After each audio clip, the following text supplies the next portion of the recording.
So why would such an act in the Congo, which is so clearly criminal, be condoned? It's condoned primarily because it has been glorified by the press and has been made to look beautiful, and therefore the world automatically sanctions it.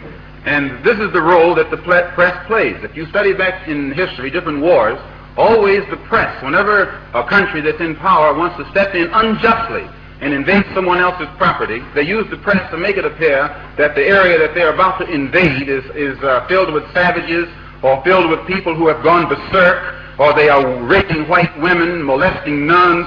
They use the same old tactic year in and year out. Now, there was a time when the dark world, people with dark skin, would believe anything that they saw in the papers that originated in Europe.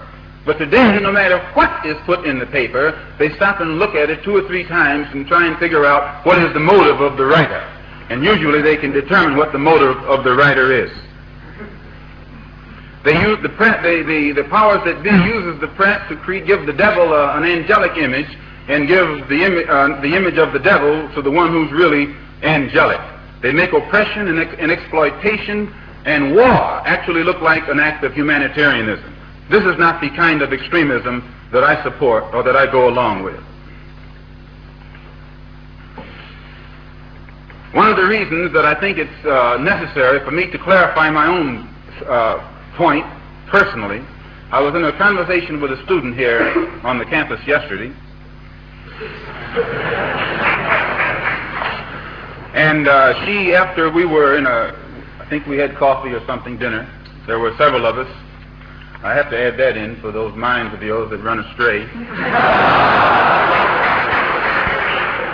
And she told me that, well, I'm surprised that you're not what I expected. I said, what did you mean? What do you mean?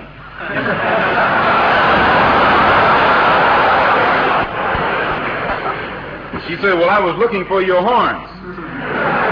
And so I told her, I have them, but I keep them hidden. Unless someone draws them out as my friend, or that type. It takes certain types to draw them out. And this is actually true. Usually, if a person is looked upon as an extremist, anything that person does in your eyesight is extreme. On the other hand, if a person is looked upon as conservative, just about anything they do is conservative. And this comes again through the manipulating of images. What they want you to think that a certain area or a certain person or a certain group is extremist, and what they, or rather is involved in actions of extremism, the first thing they do is project that person in the image of an extremist. And then anything that he does from then on is extreme. It doesn't make a difference whether it's right or wrong. As far as you're concerned, if the image is wrong, whatever they do is wrong.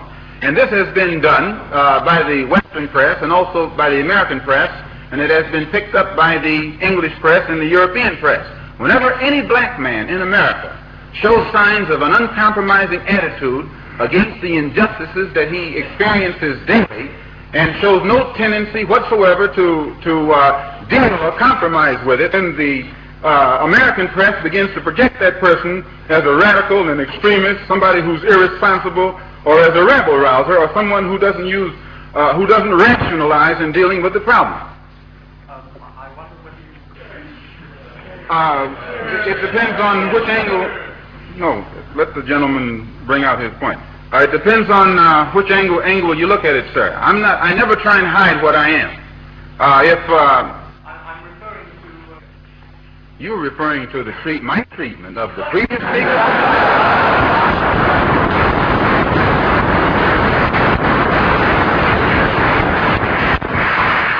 You make my point. That as long as a white man does it, it's all right. A black man is supposed to have no feelings.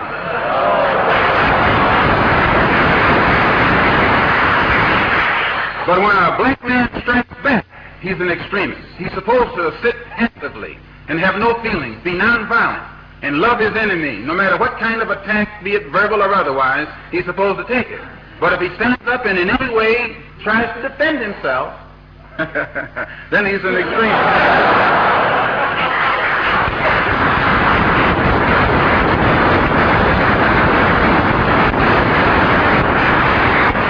No, I think that the speaker who preceded me is getting exactly what he asked for.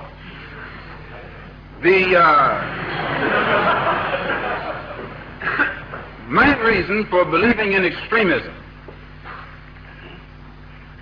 intelligently directed extremism, extremism in defense of liberty, extremism in quest of justice, is because I firmly believe in my heart that the day that the black man takes an uncompromising step and realizes that he's within his rights, when his own freedom is being jeopardized, to use any means necessary to bring about his freedom or put a halt to that injustice, I don't think he'll be by himself. I live in America where there are only 22 million blacks against probably 160 million whites. One of the reasons that I'm in no way reluctant or hesitant to do whatever is necessary to see that black people do something to protect themselves, I honestly believe that the day that they do, many whites will have more respect for them, and there will be more whites on their side than are now on their side with these little wishy-washy love thy enemy approach that they've been using up to now. And if I'm wrong, then you are racialists.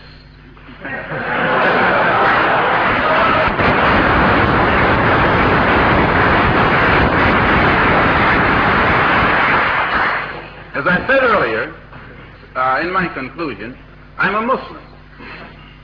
I believe in the religion of Islam. I believe in Allah. I believe in Muhammad. I believe in all of the prophets. I believe in fasting, prayer, charity, and that which is incumbent upon a Muslim to fulfill in order to be a Muslim. In April, I was fortunate to make the Hajj to Mecca and went back again in September to try and carry out my religious functions and requirements. But at the same time that I believe in that religion, I have to point out I'm also an American Negro. And I live in a society whose social system is based upon the castration of the black man, whose political system is based on castration of the black man, and whose economy is based upon the castration of the black man. A society which in 1964 has more subtle, deceptive, deceitful methods to make the rest of the world think that it's cleaning up its house, while at the same time the same things are happening to us in 1964 that happened in 1954, 1924, and in 1984. They came up with what they call a civil rights bill in 1964, supposedly to solve our problem, and after the bill was signed, 3 civil rights workers were murdered in cold blood. And the FBI head, Hoover, admits that they know who did it. They've known ever since it happened, and they've done nothing about it. Civil rights bill down the drain. No matter how many bills pass, black people in that country, where I'm from, still our lives are not worth 2 cents.